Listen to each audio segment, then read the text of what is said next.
சொல்றாரு. அவர் அழிஞ்சிக்கிட்டு போயிட்டு இருக்காரு. அவர் கட்சி மேலே காப்பாற்றிட்டோம். அவர் அழிகிறத பார்த்து தான் பொறாமப்பட்டு சொல்லிட்டு இருக்காரு.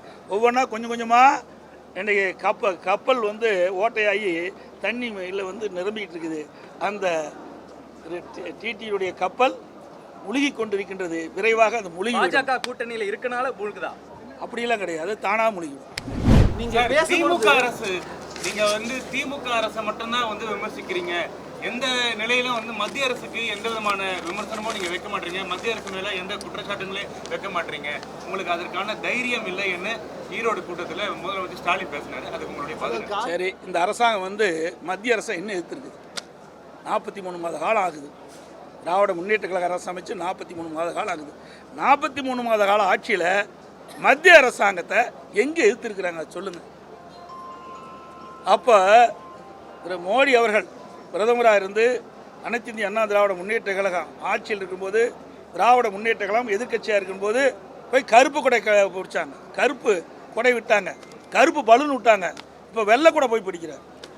வெள்ளைக்குடை வேந்தன் இன்றைய முதலமைச்சர் இவராக பேசுகிறார் வீரவசனம். இன்றைக்கு கூட்டணி வைப்பது இந்தியா கூட்டணியில். ஆனால் திரு கருணாநிதியுடைய நூற்றாண்டு விழாவில் நூற்றாண்டு விழா நானே வெளியிடுறாங்க.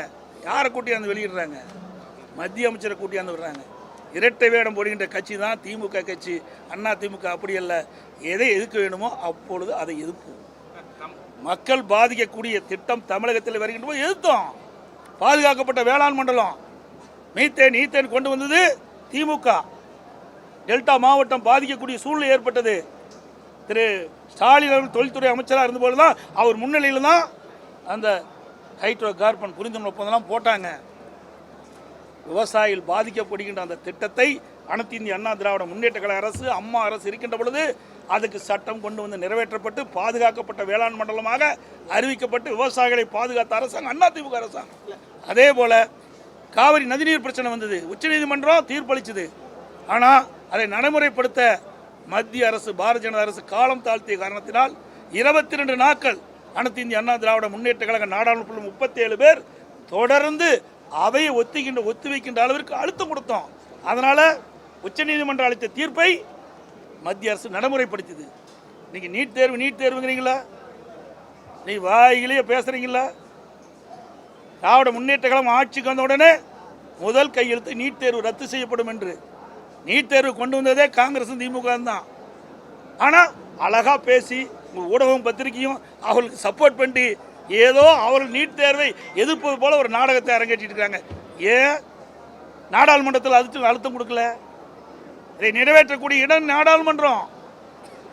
அதை கூட செய்ய தவறிய அரசாங்கம் திமுக அரசாங்கம். தில்லு திராணி இந்த முதலமைச்சருக்கு எங்கே இருக்குது? நாங்கள் கூட்டணியில் இருக்கின்ற பொழுதே காவிரி நதி பிரச்சனையை எதிர்த்து சாதித்த அரசாங்கம் அதிமுக அரசாங்கம். அதுபோல் இன்றைக்கு மாநிலத்தில் தான் பிரச்சனை இருக்குது. மாநிலத்தினுடைய பிரச்சனையை மாநில அரசாங்கத்தை தான் எடுத்து சொல்ல முடியும். மாநில அரசாங்கத்தை கூட முறையாகத்தான் எடுத்து சொல்கிறோம். தொலைக்காட்சி வாயிலாக சொல்கிறோம், பத்திரிகையின் வாயிலாக சொல்கிறோம், சட்டமன்றத்தில் சொல்கிறோம். எதுவுமே கேட்கலன்னு என்ன செய்கிறது? இன்னொன்று சொல்கிறார், எடப்பாடி பழனிசாமி சத்தமாக பேசுகிறாருன்னு. நீ கும்பகரன் போல தூங்கிட்டு இருக்கிறீங்களே, சத்தமாக பேசி எழுப்புனா கூட எழுதி திரும்ப மாட்டேங்கிறீங்களே, என்ன செய்வது? அதனால சத்தம் போட்டு தான் பேசியா. அதுதான் அவருக்கு தெரியும். வேற என்ன தெரிய போகுது? யாராவது எழுதி கொடுத்தாங்களா? அதை வந்து வாசிப்பார், அதை கொண்டாந்து கொடுத்தா வாசிப்பார், அவ்வளோதான் தெரியும். வேற என்ன தெரிய போகுது?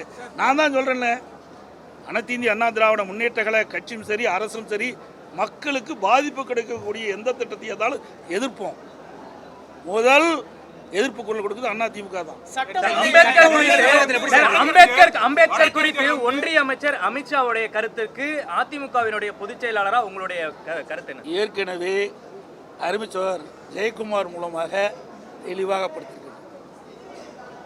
அண்ணல் டாக்டர் அம்பேத்கர் அவர்களை மத்திய மந்திரி அமித்ஷா மட்டுமில்லை, யார் தவறான கருத்தை சொன்னாலும் அது தவறுதான்.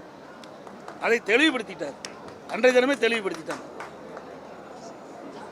தவறுன்றது மட்டுமே இல்லாமல் ஆளுங்கட்சியா இருந்துமே ஒன்றிய அரசுக்கு எதிராகவும் அம்பேத்கர் குறித்து அவருக்கு அதுதான் வேற எதுவுமே போராட்டத்துக்குள்ள வழி இல்லை. அதை வச்சுட்டு போராடிட்டு இருக்காங்க. என்ன போடுவாங்க? தமிழகத்தை நாங்கள் தான் சொல்றோமே, ஒரு தவறு செய்தால் அதை திருத்திக் கொள்ள வேண்டும்.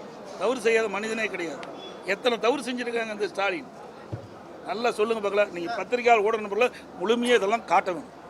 நான் சொல்கிறேன், மீத்தேன் கொண்டு வந்தது 2010 அன்றைக்கு மத்திய அமைச்சர் வந்து டிஆர் பாலு அவர்களும் பழனி மாணிக்கமும் தொலைக்காட்சி வேலை சொல்கிறாங்க, நாங்கள் தான் கொண்டாந்தோம் அப்படின்னு சொன்னாங்க. அதனால் விவசாயிகள் பாதிக்கப்பட்டாங்களே இல்லையோ? அதையெல்லாம் எங்கே காட்டுறீங்க? இல்லையே.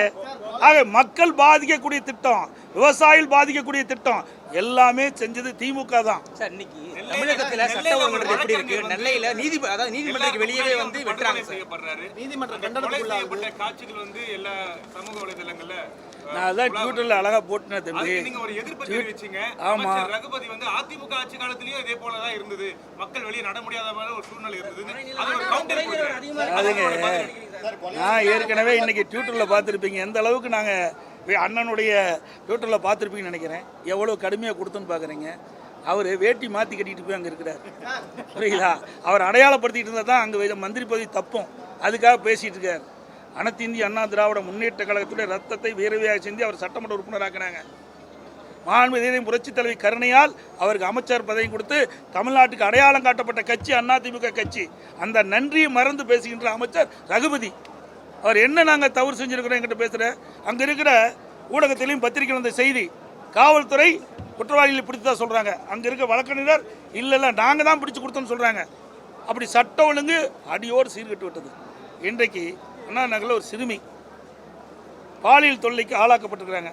அதுவே காவல் நிலையத்துக்கு போய் புகார் கொடுக்குறாங்க, புகார் வாங்க மறுக்கிறாங்க. அப்போ உயர்நீதிமன்றம் தானாக முன் வந்து அந்த வழக்கை எடுத்து சிபிஐக்கு உத்தரவிடுது. ஏன்னாங்க நியாயமாக வழக்கு நடைபெறாது.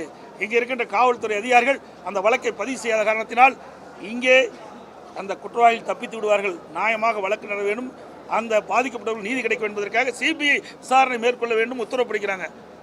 இந்த அரசாங்கம் அதை நடத்தி இருக்கணும். அதுக்கு மாறாக உச்சநீதிமன்றம் மூத்த வழக்கில் வச்சு வாதாடுது. யார்? குற்றவாளிக்கு ஆதரவாக. என்ன குற்றம்? பாலியல் வன்கொடுமை நடக்கின்ற குற்றம். இப்படி குற்றவாளிகளுக்கு ஆதரவாக செயல்படுகிற அரசாங்கம் மக்கள் என்ன எதிர்பார்க்க முடியும்? இந்த அரசாங்கத்திட்ட மிக ஒரு மோசமான அரசாங்கம். இந்தியாவிலே இப்படிப்பட்ட அரசாங்கத்தை பார்த்ததே கிடையாது.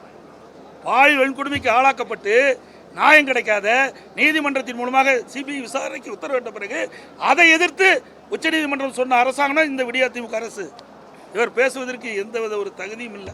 2026 இரட்டை இலை சின்னம் தொடர்பான வழக்குல அதிமுக தன்னுடைய நிலைப்பாடை சொல்லிடுச்சா? அதுல இது நீதிமன்றத்திலையும் தேர்தல் கமிஷன் இருக்குது. இதை நாங்கள் முழுமையாக விவாதம் செய்ய முடியாது, எங்களுடைய கருத்துக்களையும் பதிவு வைக்க முடியாது. 2026 தேர்தலில் பாஜக கூட்டணியில் அமைந்தால்தான் அதிமுக தப்பிக்கும், இல்லைன்னா அதிமுக அழிஞ்சிரும்னு டிடிவி தினகரன் சொல்றாரு. அவர் அழிஞ்சிக்கிட்டு போயிட்டு இருக்காரு. அவர் கட்சி மேலே காப்பாற்றிட்டோம். அவர் அழிகிறத பார்த்து தான் பொறாமப்பட்டு சொல்லிட்டு இருக்கார். ஒவ்வொன்றா கொஞ்சம் கொஞ்சமாக இன்றைக்கு கப்பல் ஓட்டையாகி தண்ணி இல்லை நிரம்பிக்கிட்டு இருக்குது. அந்த டிடியுடைய கப்பல் முழுகி கொண்டிருக்கின்றது. விரைவாக அது முழுகி. பாஜக கூட்டணியில் இருக்கனால மூழ்குதா? அப்படியெல்லாம் கிடையாது, தானாக முழுகிடும்.